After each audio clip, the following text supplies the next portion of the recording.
पिया मांगे गवनवा होली में, पिया मांगे गवनवा होली में। पहिला संदेशा ससुर जी का आया, पहिला संदेशा ससुर जी का आया।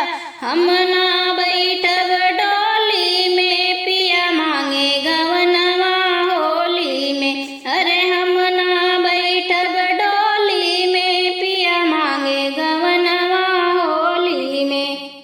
दूसरा संदेशा भसुर जी का आया, दूसरा संदेशा भसुर जी का आया।